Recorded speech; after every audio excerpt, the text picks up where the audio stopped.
Seigneur, à notre Maître, à celui qui nous donne l'opportunité encore aujourd'hui de nous trouver devant son peuple pour le témoigner.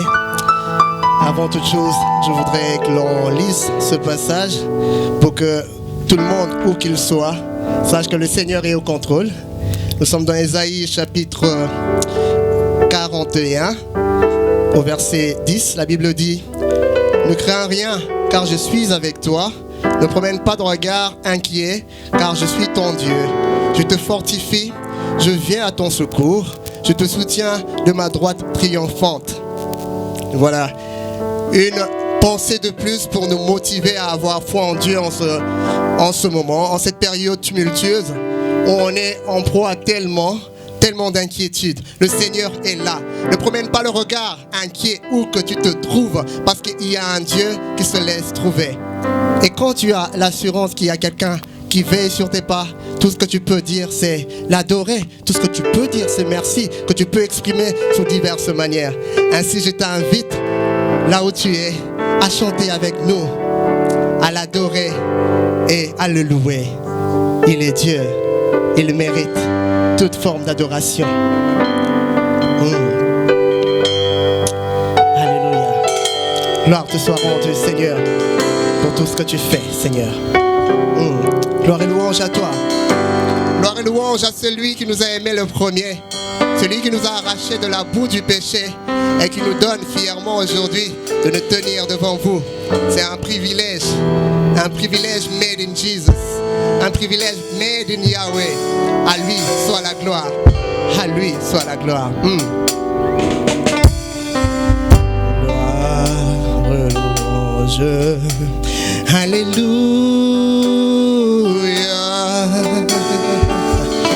Gloire, louange, alléluia.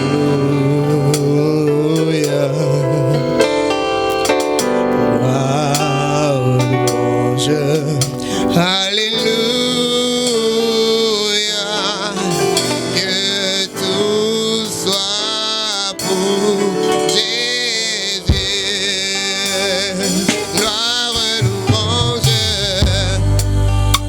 Gloire, louange à toi, Seigneur. Gloire et louange au roi des rois. Oh, gloire. Je ne viens pas répéter des mots mécaniques, des mots que je puise par quelqu'un d'autre. Je viens adorer mon roi. Je viens t'adorer par rapport à mon expérience personnelle, par rapport à ce que je vis chaque jour dans ma vie. Tu es bon pour moi. Que tout soit pour Jésus, que tout soit pour l'agneau.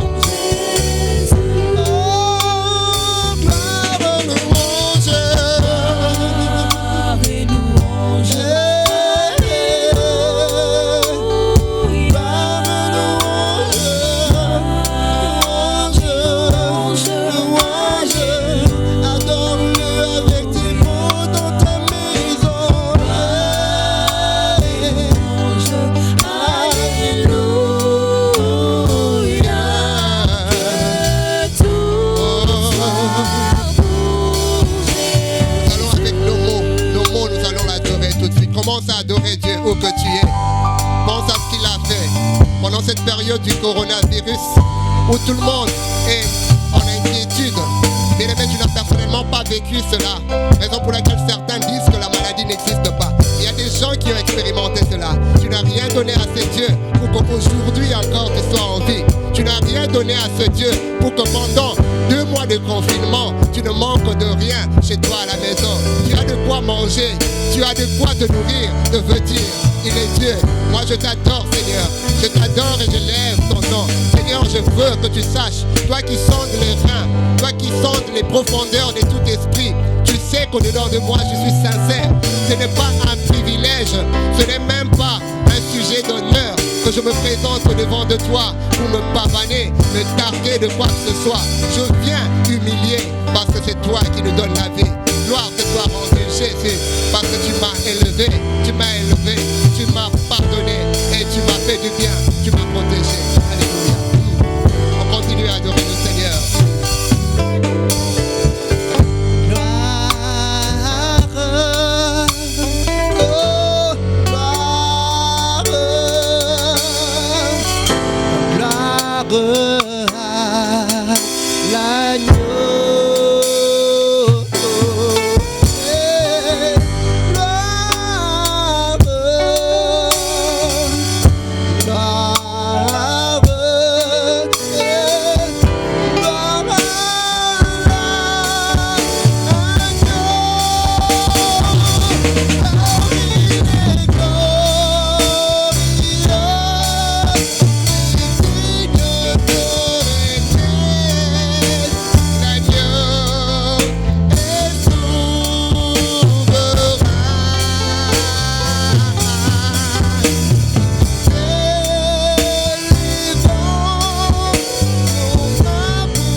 centre de ma vie.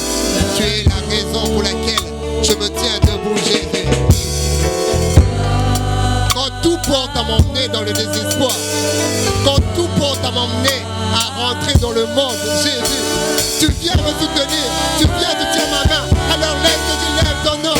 Alléluia, alléluia, alléluia.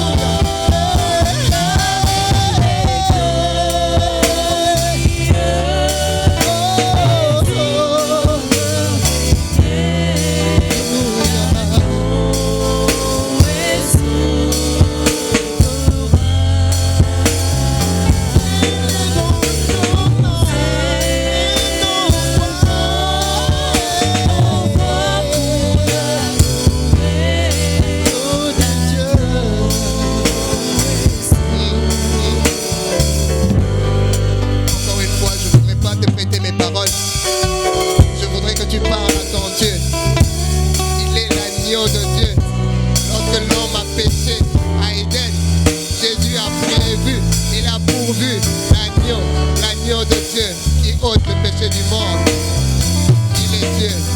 Tu as tes raisons de l'adorer. Tu as tes raisons de t'agenouiller là où tu es. Tu as tes raisons de pleurer parce qu'il t'a donné une chance. Il t'a donné une chance que beaucoup n'ont pas eu. Beaucoup sont 6 pieds sous terre, enterrés, et n'ont plus de chance de revenir vers ce Dieu. Mais toi, 1001 fois, plus d'une fois, tu es tombé aujourd'hui, tu es tombé avant-hier, mais il t'a relevé. Relevé, il est digne d'être loué. Alors que le monde est en train de sombrer dans la folie, alors que le monde est en train de sombrer dans la dérision totale, ce Dieu te permet d'être encore pleinement un homme. Oui, il n'y a pas d'humanité sans le Seigneur, il n'y a pas d'humanité sans Dieu. Alléluia.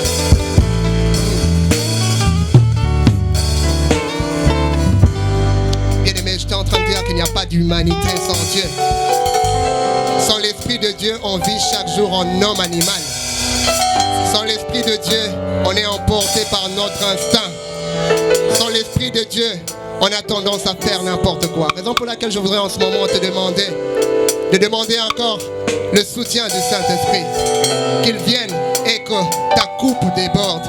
Bien aimé, il est temps que notre coupe puisse déborder. Nous vivons des temps compliqués. Sans le soutien du Saint-Esprit, on aura toujours l'habitude de venir à l'église.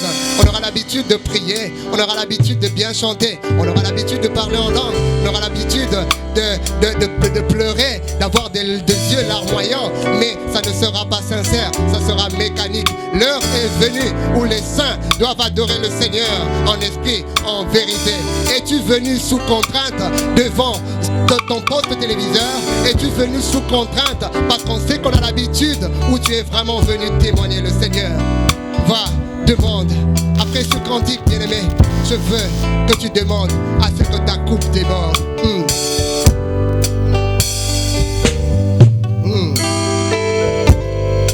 Seigneur, me voici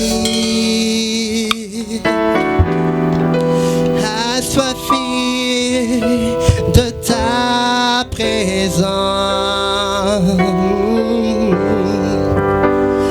Père, entends mon cri, celui de la délivrance. Je veux ta rivière,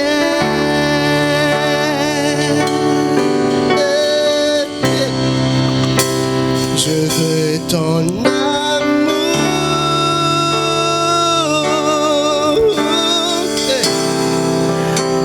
afin de devenir. Je veux devenir semblable à toi, Seigneur.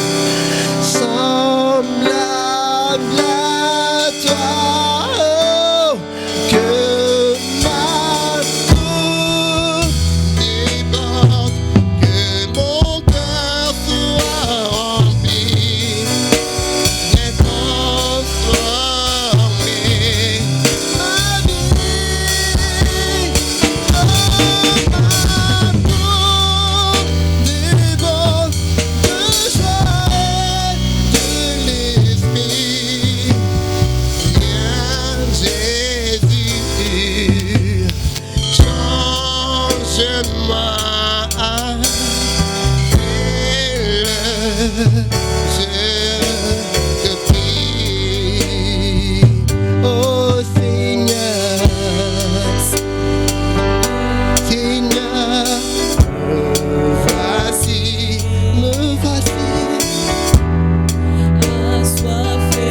voici assoiffé de ta présence.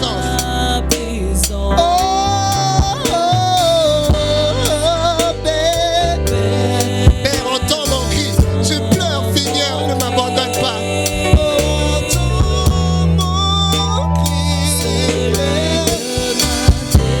Le cri de péché.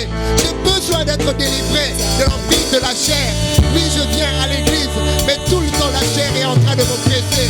Oui, je viens à l'église, mais tout le temps je suis mal habillé. Seigneur, j'ai besoin d'être délivré. Je veux de ton amour, Jésus, m'envoie, mon Seigneur. Afin de devenir, je veux devenir semblable à toi, semblable à toi.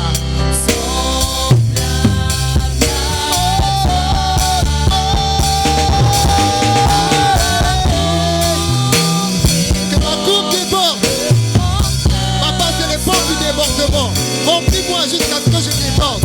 Je veux déborder, Seigneur.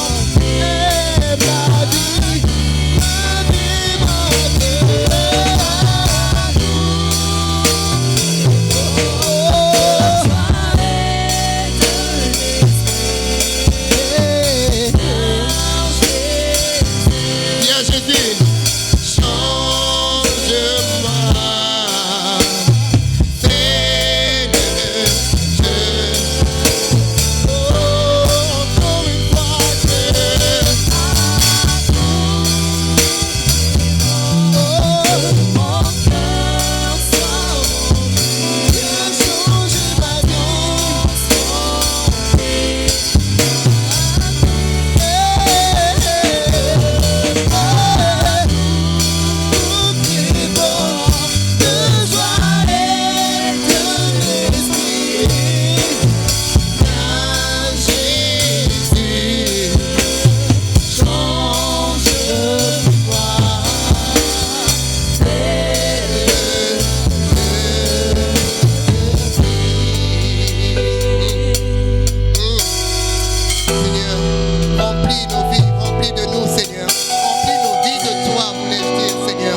Seigneur, je suis sincère. J'ai besoin de toi, Seigneur. Aujourd'hui, plus que jamais, j'ai besoin de toi, Jésus. Que ma coupe déborde, que ma coupe déborde, que je ne sois plus mécanique dans ma manière de te servir, Seigneur. Que ta vision puisse prévaloir, Seigneur, dans ma manière de conduire ma vie, Jésus. Viens conduire ma vie, Saint-Esprit. Saint-Esprit, au moment où je suis en train de parler, je te demande d'aller dans les maisons de tous les frères, non seulement de l'église Mission de Pentecôte, mais de toutes les personnes qui me suivent par la voie des médias. Jésus, il y a quelqu'un quelque part qui a besoin de toi. Je vois une jeune fille qui est oppressée par la sollicitation. Elle a trop résisté. Elle a trop résisté. Mais là, on lui dit, tout le monde le fait. Là, on lui dit, ça ne changera rien. D'ailleurs, tu regardes par la voie des ondes, des hommes de Dieu, des serviteurs de Dieu qui sont chaque jour en train de tomber. Toi, tu n'es rien. Toi, tu n'es qu'une fille. Du reste, tu n'as même pas de responsabilité à l'église. Je voudrais te dire non. Saint-Esprit, touche cette fille. Donne-lui la force de résister. Donne-lui la force de résister. Donne-lui la force de résister. Donne à ce jeune homme qui en a marre d'être un enfant, à ce jeune homme qui en a marre de se conduire selon l'esprit, qui dit ça ne paye pas, la sainteté ne paye pas, il me faut aussi vivre. Saint-Esprit, viens fortifier celui qui est sur le point de chuter. Alléluia, alléluia. Bien-aimé, nous allons prier pour l'église en ce moment. Nous allons demander à ce que Dieu éclaire son église. Oui, la nuit est avancée. La nuit est avancée. On a du mal à reconnaître les brebis des boucs. Oh, c'est vrai qu'aujourd'hui, le diable n'opère plus seulement dans la rue. Son champ de prédilection, c'est l'église. Nous allons demander à ce que l'église soit éclairée. Que l'église sorte des ténèbres. Les ténèbres qui avalisent l'imbroglio qu'il y a aujourd'hui. On autorise et on ne constate plus. Quand quelqu'un quelqu'un ne sait plus faire la différence, c'est qu'il est dans les ténèbres. Si on ne sait plus faire la différence dans notre manière de parler, qu'on soit chrétien ou pas, c'est qu'on ne voit plus clairement. Si on ne sait plus faire la distinction dans notre manière de nous habiller, de servir, c'est qu'on est dans les ténèbres. L'Église a été envahie de partout dans le monde. Que la lumière du ciel puisse descendre, que la lumière du ciel puisse chasser les ténèbres. Chasse les ténèbres, chasse les ténèbres, Seigneur. Chasse les ténèbres. Il n'y a aucun lien entre les ténèbres et la lumière. Tu as dit, ta maison sera une maison de prière. Et tu as fait alliance avec tes serviteurs, de sorte que quiconque qui a un problème, ils viennent et implorent le nom du Seigneur. Ils trouvent la bénédiction, ils trouvent la guérison, ils trouvent la sollicitation. Mais qu'est-ce qui explique qu'aujourd'hui le diable ne se sent plus mal à l'aise à l'église? Jésus, que ta lumière qui lors de la création a dissipé les ténèbres, que cette lumière vienne dans la vie de tout un chacun. Seigneur mon roi, il est temps que nous soyons éclairés. Il est temps que nous soyons éclairés pour que nous voyions clair, pour que nous sachions distinguer le bien du mal, pour que nous sachions faire la différence. Seigneur, il est temps que nous fassions la différence, Jésus. Peine perdue, Jésus, nous ne voulons pas te servir comme nous en battons la poitrine. Non, Seigneur. Peine perdue, nous n'avons pas besoin de te servir comme un héritage issu des parents qui ont été des serviteurs. Nous ne voulons pas te servir comme devant protéger un patrimoine, comme pour une habitude à laquelle on a difficile je veux dire, comme une habitude qu'on ne peut pas abandonner tout simplement. Seigneur mon roi, laisse que nous te servions avec plaisir. N'oublions pas d'où nous venons, Seigneur. Je garde, oh Jésus, la mémoire de tout ce que tu as fait. Oh, je garde dans ma mémoire le souvenir de ce que tu as fait. Et cela, les Noirs ne pourra pas le déchoir, car il trouvera Yeshua et il échouera dans sa route. Merci Seigneur. Nous te bénissons Jésus. Nous te louons Seigneur. Nous te louons sincèrement avec des preuves. Nous te louons Seigneur parce que tu es le soutien de chaque jour. Nous t'adorons Jésus. Nous te disons merci pour ce moment Jésus. Nous te disons merci toi qui nous as soutenus lors du confinement Jésus. Tu n'as pas permis que nous puissions nous perdre, que nous puissions trouver des alibis pour redevenir froids. Tu nous as aidés Jésus. Et pour ça, gloire et louange à toi. Gloire et louange à toi. Amen. Amen. Amen. Merci Seigneur Jésus. Bien-aimés dans le Seigneur, Shalom. Nous sommes heureux de nous retrouver à nouveau pour la suite de notre message, de l'enseignement que nous avons commencé le dimanche passé. Nous bénissons Dieu qui nous a gardés en vie, qui nous garde en bonne santé. Et nous prions que sa bonne main soit toujours sur nous pour nous garder en bonne santé. Et nous nous exhortons ensemble au respect des mesures d'hygiène et tout ce qui est prescrit pour maximiser, n'est-ce pas, les possibilités de rester en bonne santé. Gloire à Dieu. Inclinons nos têtes dans la prière. Notre Dieu et notre Père, nous te rendons gloire et grâce pour ce dimanche, ce merveilleux dimanche que tu nous donnes à partager. Seigneur Dieu, le souffle de vie nous est donné aujourd'hui encore et c'est pour nous un sujet de joie, un sujet d'allégresse. Oui Seigneur, voilà pourquoi nous avons chanté que ma coupe déborde. Et voilà pourquoi Seigneur Dieu, nous te rendons la gloire à toi seul. Parce que Seigneur Dieu, nous n'avons pas mérité la vie, nous n'avons pas mérité la santé, mais tu nous les as donnés gracieusement. Bénis ta parole ce matin dans nos cœurs, qu'elle nous fasse du bien. Et permets Seigneur Dieu de gloire, qu'elle ait l'effet qu'elle doit avoir dans nos cœurs et dans nos oreilles. Sois le plus fort dans mon cœur et sois le plus fort dans ma bouche, au nom de Jésus-Christ. Amen. Nous continuons notre méditation du dimanche passé. Nous revenons dans Acte 1, le verset 8. Acte 1, le verset 8. Et nous lirons aussi Luc 24, 49. Acte 1, verset 8, il est écrit, je commence un peu plus haut pour la lecture, pour la beauté de la lecture. Je commence au verset 4. Comme il se trouvait avec eux, il leur recommanda de ne pas s'éloigner de Jérusalem, mais d'attendre ce que le Père avait promis. Ce que je vous ai annoncé, leur dit-il, car Jean a baptisé d'eau, mais vous, dans peu de jours, vous serez baptisés du Saint-Esprit. Alors les apôtres réunis lui demandèrent, Seigneur, est-ce en ce temps que tu rétabliras le royaume d'Israël? Il leur répondit, ce n'est pas à vous de connaître les temps ou les moments que le Père a fixés de sa propre autorité. Mais vous recevrez une puissance,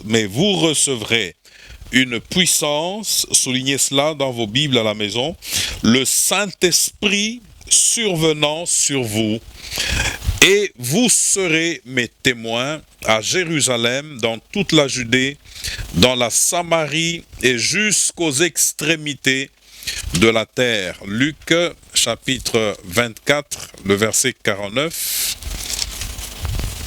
Dans la même idée, je commence au verset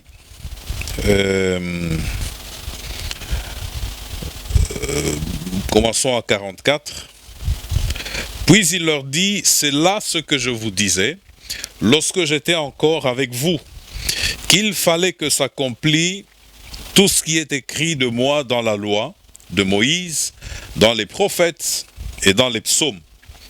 Alors il leur ouvrit l'esprit.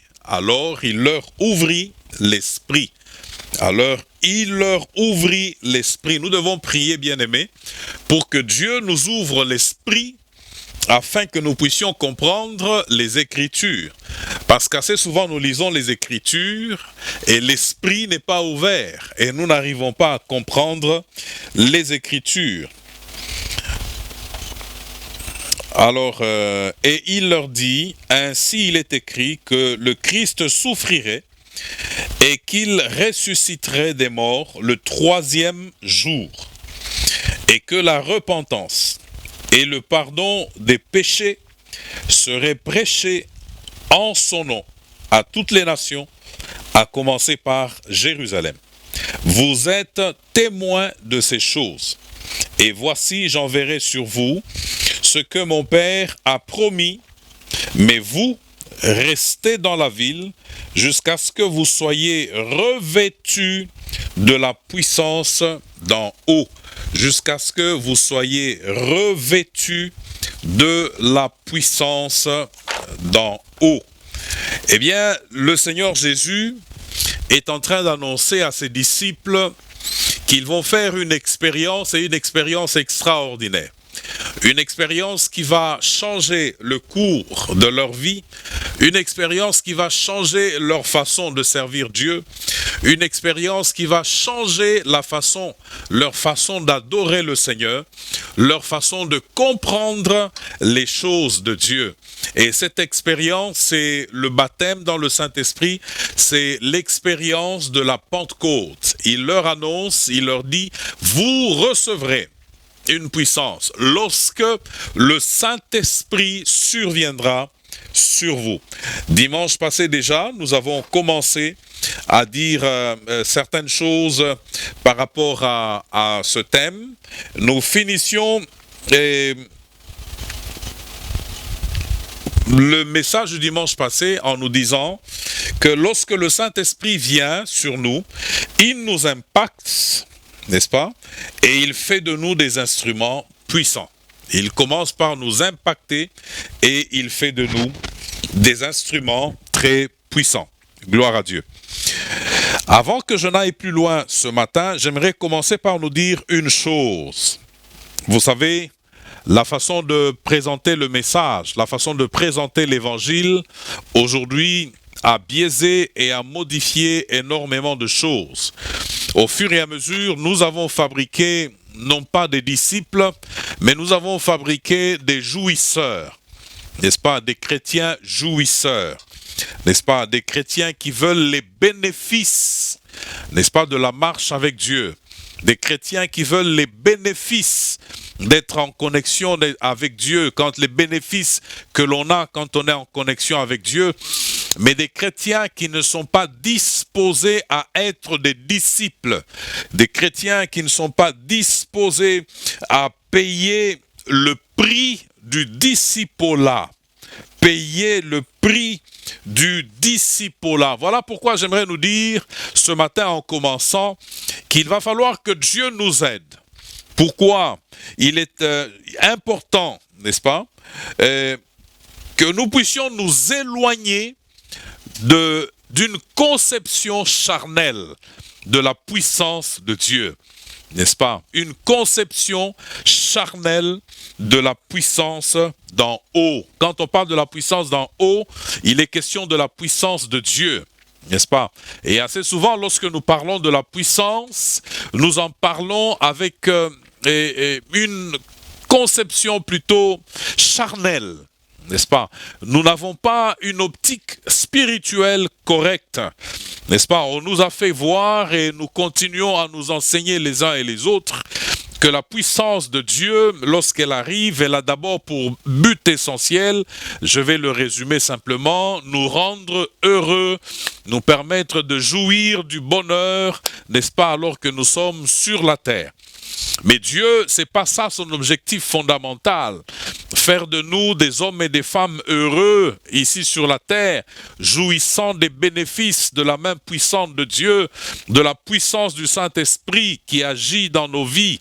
C'est-à-dire que nous avons fait de Dieu notre serviteur. Au lieu que nous soyons au service de Dieu, eh bien nous avons transformé Dieu en notre serviteur. Nous voulons qu'il accomplisse nos désirs. Nous voulons qu'il vienne rencontrer nos besoins temporels, nos besoins de tous les jours, oubliant que c'est plutôt l'inverse. Dieu ne doit pas être à notre service. C'est nous qui sommes au service de Dieu. Je ne veux pas que lorsque nous parlons de la puissance d'en haut, nous soyons plutôt en train de voir les possibilités de réponse à tous les problèmes que nous avons dans notre vie ici sur cette terre. N'est-ce pas? Il y a des problèmes qui ont pour objectif nous conduire à une autre étape de la vie. Il y a des difficultés, des souffrances qui ont pour objectif, n'est-ce pas, juste être le canal qui nous amène à un certain résultat. Nous n'allons pas entrer dans cela ce matin. C'est pas l'objet de notre méditation ce matin. Mais je voulais simplement nous mettre en garde et nous dire qu'aujourd'hui, nous sommes en perte de vitesse. Aujourd'hui, nous sommes même parvenus au stade où nous fabriquons des miracles. J'aime à dire que Dieu est un grand garçon. Parce qu'il est un grand garçon, il n'a pas besoin qu'on l'aide, n'est-ce pas? Il n'a pas besoin que l'on fabrique une chose et voilà qu'on la mette à son actif, qu'on la mette à son compte. Non, Dieu n'a pas besoin de cela.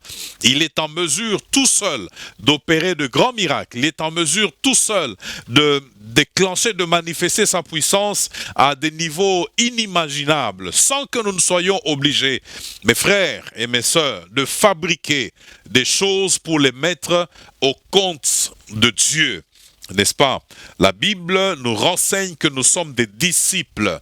Le disciple, il est à la suite de son maître. Et le maître que nous suivons, c'est Jésus. Jésus n'a pas vécu sur cette terre en train de rechercher, n'est-ce pas, toutes les jouissances possibles de la terre. Non, Jésus n'a pas vécu sur cette terre en train de vouloir échapper à toutes les difficultés possibles pour juste limiter la vie chrétienne à, n'est-ce pas, comment dirais-je, un ensemble de choses heureuses qui me font énormément de bien, il n'y a aucune difficulté, il n'y a aucune épreuve, il n'y a aucun effort à fournir, il n'y a aucun prix à payer en termes de discipline personnelle, en termes de sainteté de vie. Il n'y a rien par rapport à tout cela. Nous voyons juste l'aspect de cette jouissance. N'est-ce pas? Dieu qui nous délivre, Dieu qui nous guérit, Dieu qui nous donne des voitures, Dieu qui nous aide, qui éduque nos enfants à notre place. Dieu qui, au fond, finalement, c'est Dieu qui est en train de nous rendre service. N'est-ce pas? Eh bien, nous devons prendre distance. Ce matin, la première des choses que j'aimerais nous dire est celle-là.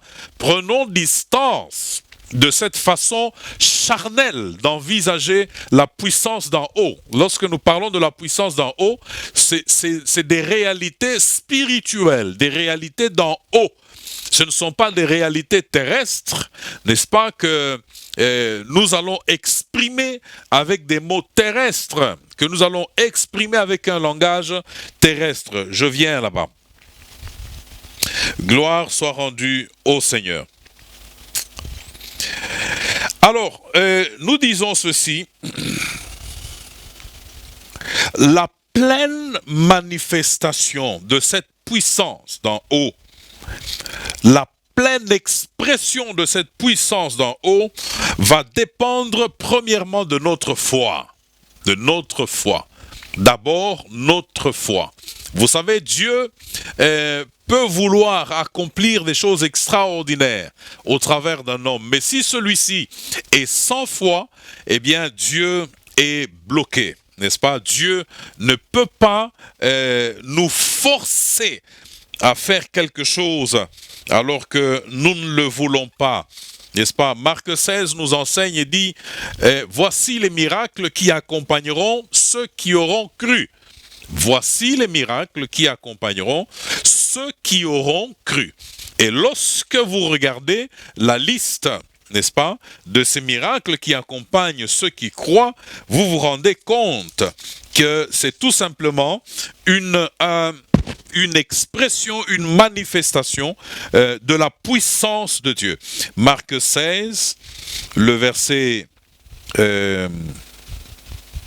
17, il est dit « Voici les miracles qui accompagneront ceux qui auront cru. En mon nom, ils chasseront les démons. En mon nom, ils chasseront les démons, mais pas seulement cela. Ils parleront de nouvelles langues. Ils saisiront des serpents. S'ils boivent quelques breuvages mortels, il ne leur fera point de mal. Et enfin, ils imposeront les mains aux malades, ils imposeront les mains aux malades, et les malades seront guéris. Ils imposeront les mains aux malades, et les malades seront guéris. N'est-ce pas? Ça, c'est pas quelque chose qui est réservé, n'est-ce pas, aux seuls pasteurs. C'est pas quelque chose qui est réservé aux seuls apôtres. C'est pas quelque chose qui est réservé aux seuls ministres, entre griffes, de l'évangile. C'est quelque chose qui est réservé à tous ceux qui croient. N'est-ce pas? Tous ceux qui ont fait une expérience avec Jésus et qui continuent de croire sur le chemin dans leur vie, eh bien, il leur est dit qu'il y a des actes de puissance qu'ils pourront poser. N'est-ce pas? Imposer les mains à un malade. Et j'aime ça, Dieu ne discute pas, n'est pas en train de philosopher. Il dit, ils imposeront les mains aux malades et les malades seront guéris, n'est-ce pas? Bon, aujourd'hui, nous soumettons tout à la volonté de Dieu. Nous disons, quand nous avons prié pour un malade et qu'il n'est pas guéri, nous disons, c'est la volonté de Dieu. Mais je crois qu'il est venu, l'heure est venue, où nous devons approfondir notre foi pour que cette puissance de l'Esprit de Dieu, cette puissance de Dieu se manifeste à travers nous avec beaucoup d'impact et avec beaucoup de puissance, avec beaucoup d'impact et avec beaucoup de puissance, n'est-ce pas? Et donc, il y a d'abord notre foi, n'est-ce pas? Notre foi. Jésus fait le reproche à Pierre lorsqu'il lui dit, Pierre dit, si c'est toi, ordonne que je puisse te suivre en marchant sur les eaux. Jésus lui dit, viens. Et lorsque Pierre se rend compte qu'il est en train de marcher sur les eaux, il perd la foi et il sombre. Et Jésus lui fait la remarque, n'est-ce pas, par rapport à sa foi. Ailleurs, lorsqu'on amène un enfant lunatique, un enfant qui est possédé par un démon, les apôtres se battent pour chasser le démon et voilà, le démon ne part pas. Lorsque on amène l'enfant vers Jésus, la question posée c'est, mais pourquoi tes apôtres, tes disciples ne sont-ils pas arrivés à chasser, n'est-ce pas, cet esprit? La réponse de Jésus est simple, c'est tout simplement une question de foi. Tout simplement une question de foi. La puissance, n'est-ce pas, surnaturelle de Dieu, la puissance surabondante de Dieu est notre partage. J'aime bien un texte dans Éphésiens, le chapitre 2, j'aimerais qu'on puisse le lire rapidement au passage. Éphésiens, le chapitre 2, qu'est-ce qui est écrit? C'est un merveilleux texte. Éphésiens, le chapitre 2, plutôt le chapitre 1, que je vais commencer vers 19 là-bas. Alors, je commence au verset 19, il dit « Et quelle est envers nous qui croyons l'infinie grandeur de sa puissance ?» Envers nous qui croyons l'infinie grandeur de sa puissance. Plus je crois, plus je suis en mesure, n'est-ce pas, d'actionner la puissance de Dieu dans ma vie et à travers ma vie. N'est-ce pas? Tout dépend d'abord de ma foi. D'abord de ma foi. J'ajouterai un élément un peu plus tard, vers la fin. Mais d'abord, c'est une question de foi. D'abord, c'est une question de foi. Aujourd'hui, nous nous posons la question de savoir, mais pourquoi est-ce que nous ne voyons pas les miracles que les apôtres ont réalisés? Pourquoi est-ce qu'il n'y a plus ces miracles? Eh bien, je crois que la toute première des choses, c'est, oui, c'est vrai, comment on a fait son expérience avec le Seigneur, mais j'aimerais insister sur la question de la foi. N'est-ce pas? La foi. Voici les miracles. N'est-ce pas? Quand on dit miracle, on voit puissance. Voici la puissance de Dieu qui accompagnera qui? Ceux qui auront cru. N'est-ce pas? Il y a une connexion directe entre la manifestation de la puissance de Dieu et notre foi. Il y a une connexion directe entre justement la manifestation de la puissance de Dieu et notre foi. Et deuxièmement, qu'est-ce qui fait, pourquoi, qu'est-ce qui peut permettre une pleine manifestation de cette puissance d'en haut?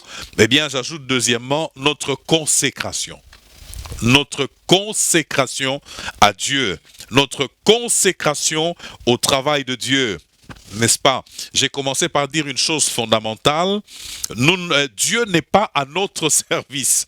C'est nous qui sommes à son service. Nous n'utilisons pas sa puissance pour satisfaire nos besoins du moment et afin que nous reprenions le cours de nos vies comme on le veut, comme on le pense. Regardez dans les Écritures, vous allez vous rendre compte que, oui, les Écritures parlent de l'histoire de Dieu et de l'homme, mais au centre de cette histoire, c'est le Christ, n'est-ce pas?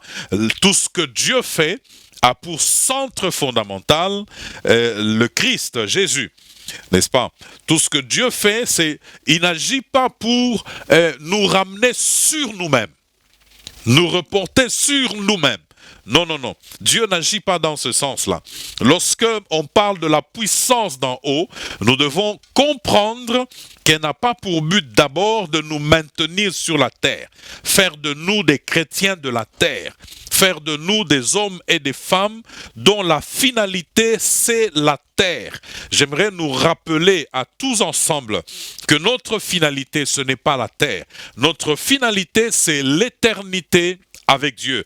Il y a de meilleures choses qui sont à venir. C'est vrai que quelqu'un me dira, mais pasteur, ces choses-là, c'est depuis le temps de Paul qu'elles sont annoncées. D'accord, elles sont annoncées. Dieu ne ment pas. n'est-ce pas? Dieu ne ment pas. Et j'aime cette parole de Paul toujours qui dit que celui qui mange soit comme ne mangeant pas. Parole des Écritures. Je n'aimerais pas attribuer à Paul ce qu'il n'a pas dit. Nous allons vérifier dans les Écritures, n'est-ce pas? Donc, il y a deuxièmement notre consécration à Dieu. Notre consécration à l'œuvre de Dieu. L'une des plus grosses faiblesses de l'Église aujourd'hui, c'est justement le manque de consécration totale et sincère à Dieu, n'est-ce pas? Vous me direz, mais pasteur, les églises sont pleines. Oui, d'accord, les églises sont pleines. La question, c'est plutôt combien sont consacrés totalement à Dieu, combien se sont totalement donnés à Dieu, n'est-ce pas? Je vais donner quelques exemples ici.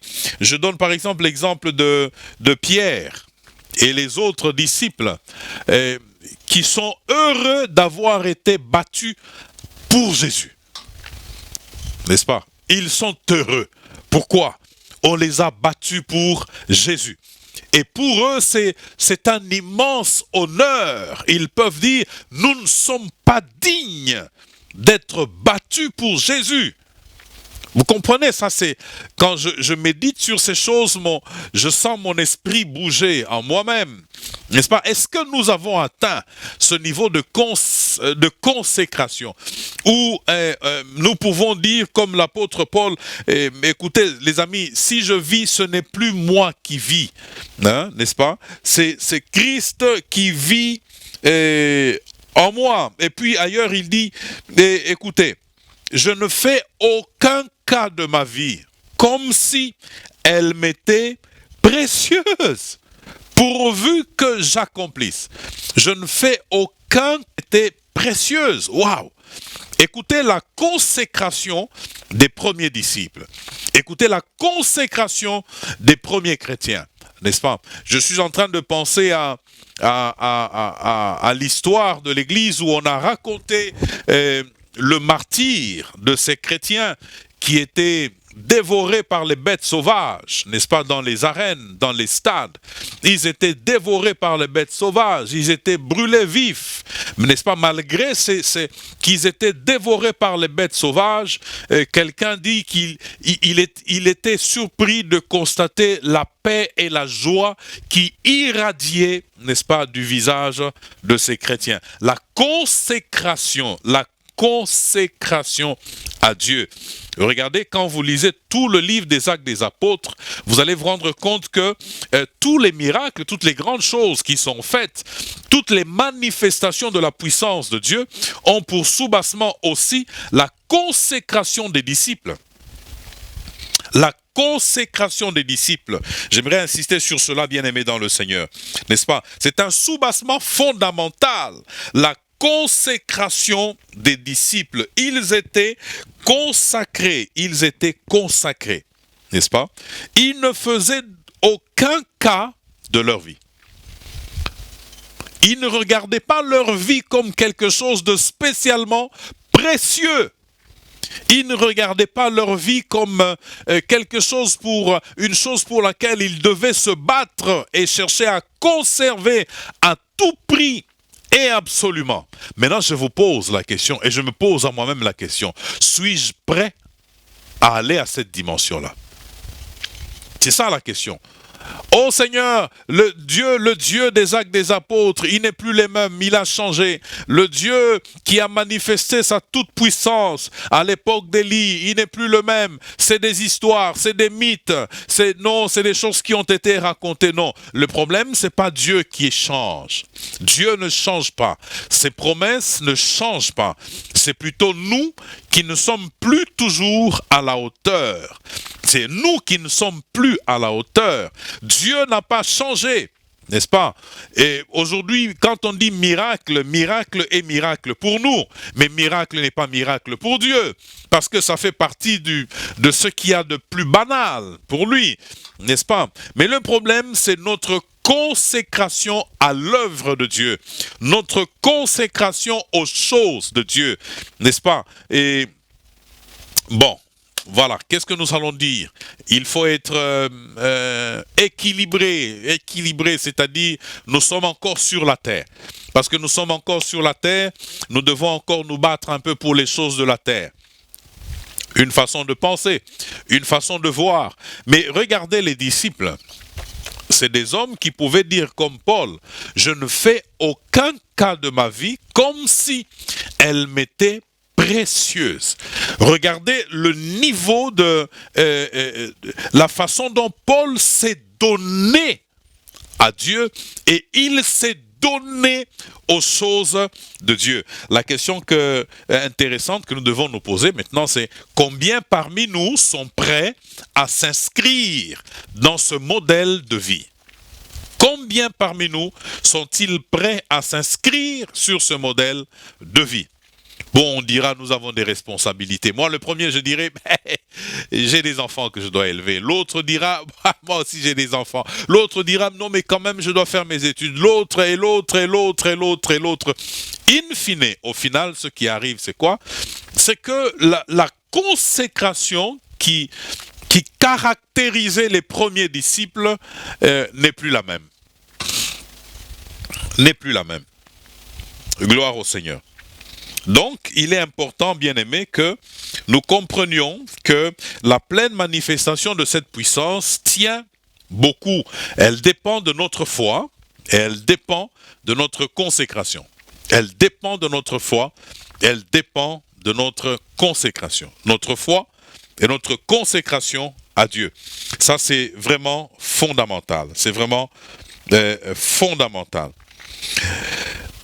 Troisièmement, nous disons, ou deuxièmement, nous disons que si cette puissance vient d'en haut, c'est la puissance de Dieu. Nous avons dit qu'elle nous arrive par le Saint-Esprit, n'est-ce pas?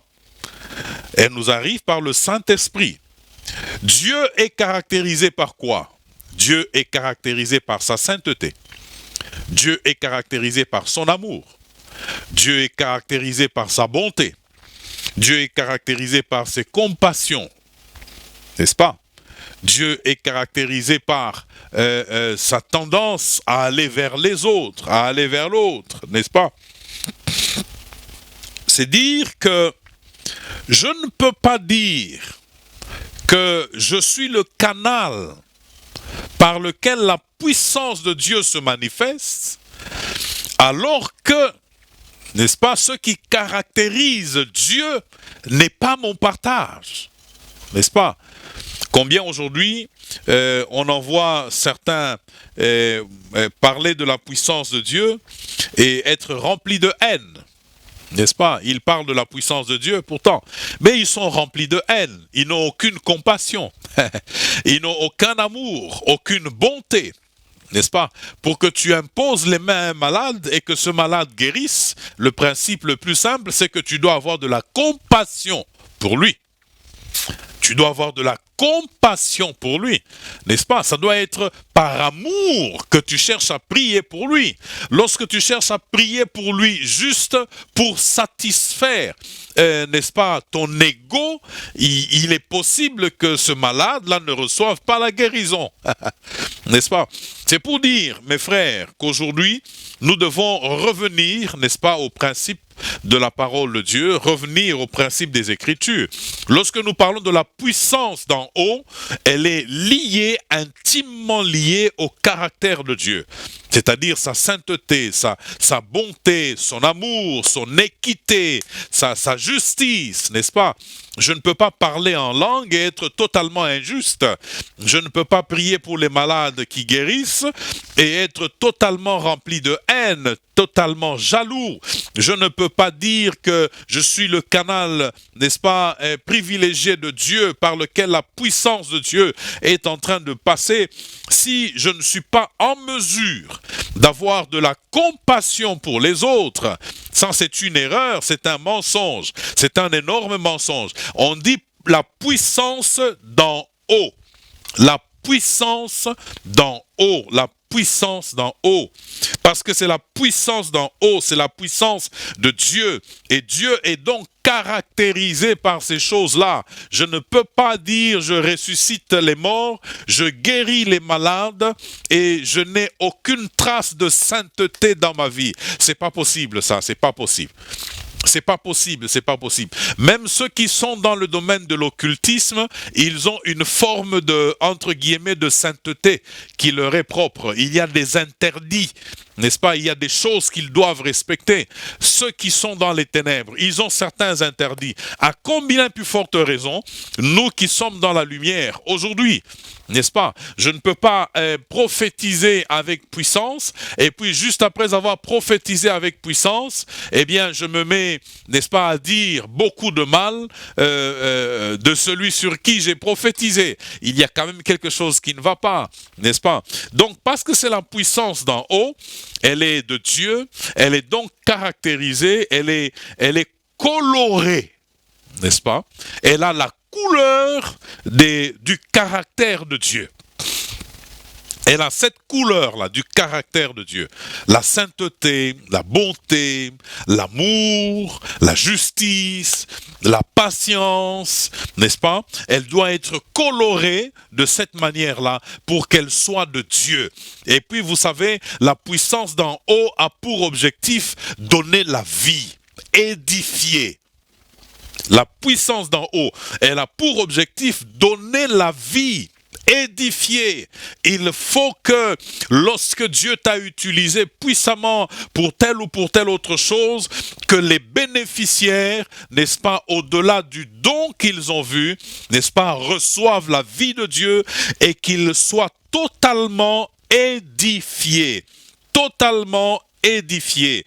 Et au passage comme ça, je crois que tout le monde le sait, mais je vais juste le rappeler comme cela. Et vous savez, lorsque Dieu nous rend puissants, lorsque Dieu permet que nous puissions recevoir sa puissance, ce n'est pas pour faire de nous des super-hommes. Non, c'est pas pour faire de nous des extra-hommes. Non, non, non, nous demeurons des hommes.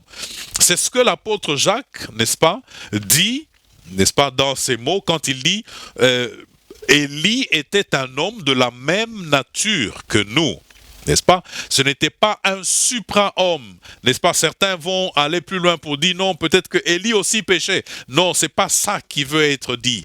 Hein? Élie, quoiqu'utilisé par la même puissance de Dieu, Élie, quoiqu'étant le canal de la toute-puissance de Dieu, Élie a continué d'être un humain comme tous les autres humains. C'est une marque de grande spiritualité que de pouvoir rester au niveau de tous les humains, quand bien même la puissance de Dieu tombe sur moi par, je ne sais pas moi, par citerne entière.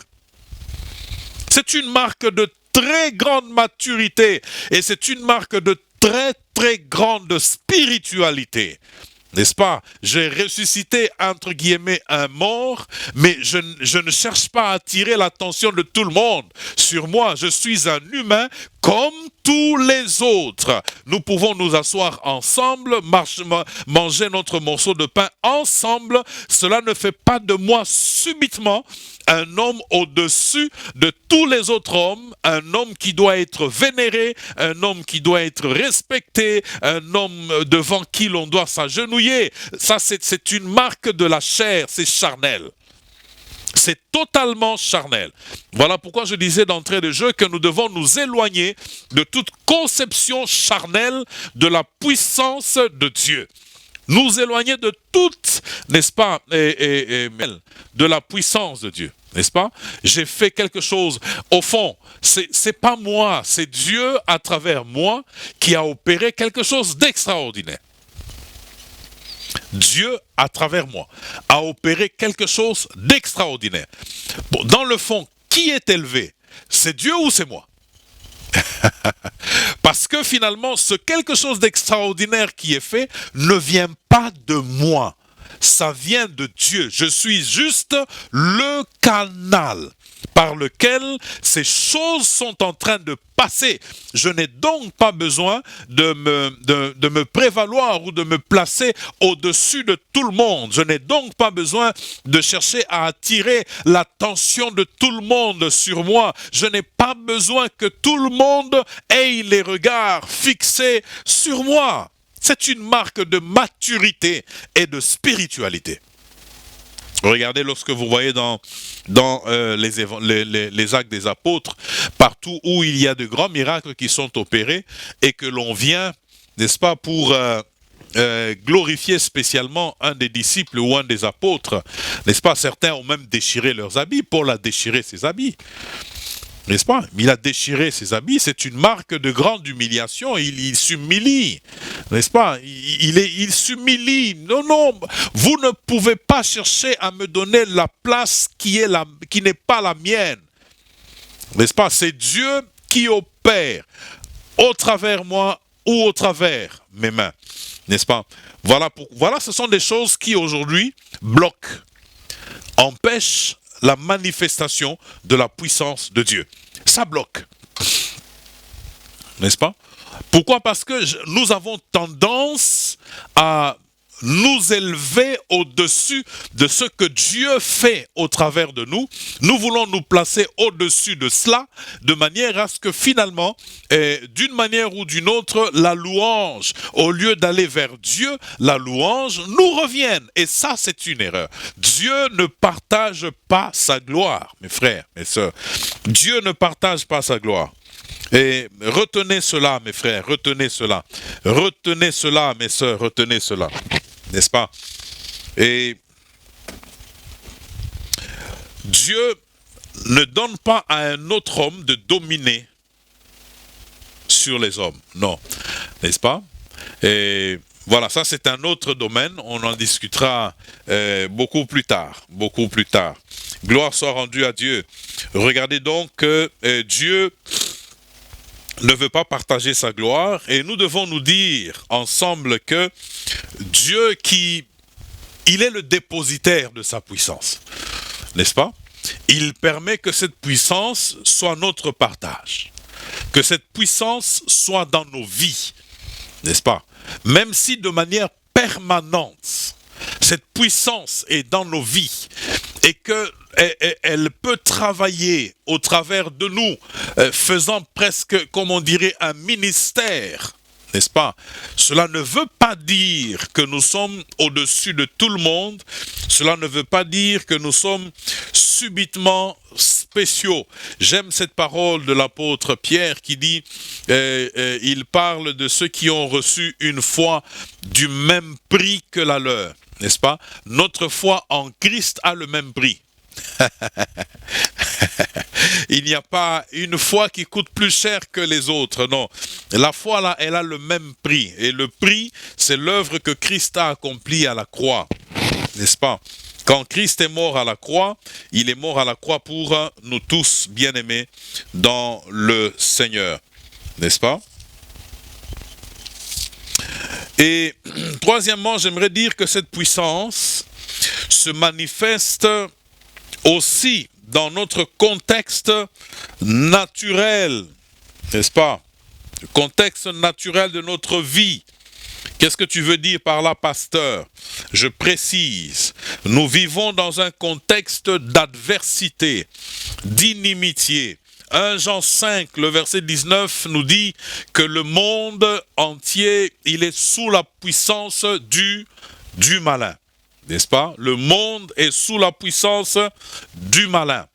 C'est dans ce contexte-là que Dieu, n'est-ce pas, nous revêt de la puissance d'en haut.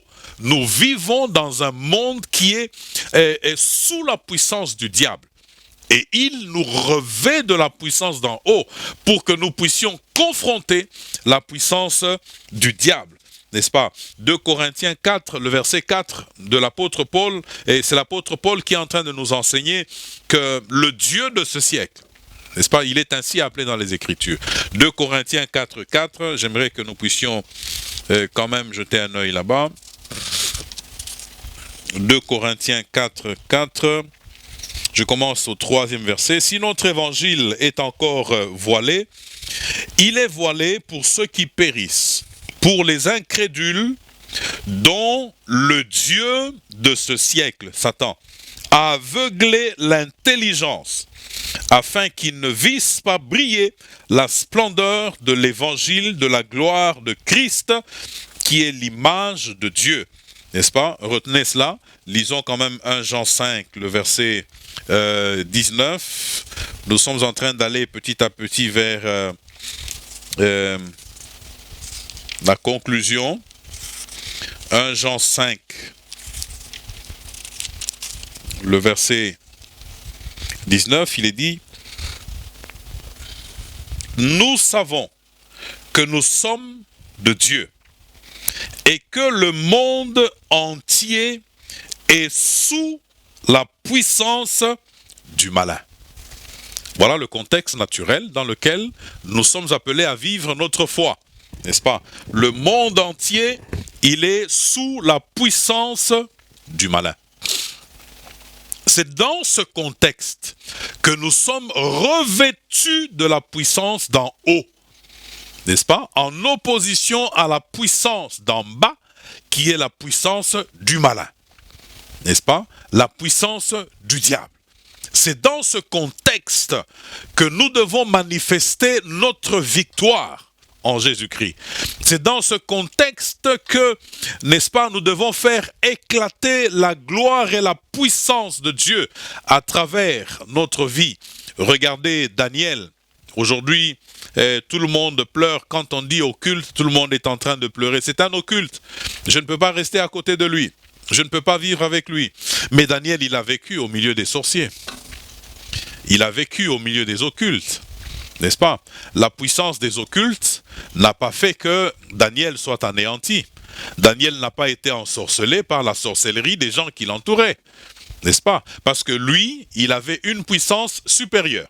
N'est-ce pas? Et la puissance supérieure qu'il avait, c'était la puissance de Dieu, la puissance du Saint-Esprit. Quels que soient les défis, quels que soient les combats qu'il avait, eh bien Daniel s'en sortait vainqueur. N'est-ce pas? On l'a mis dans la fosse au lion. Il en est sorti vainqueur. N'est-ce pas? La puissance de Dieu, agissant à travers lui, a bloqué les lions. Il en est sorti vainqueur. N'est-ce pas?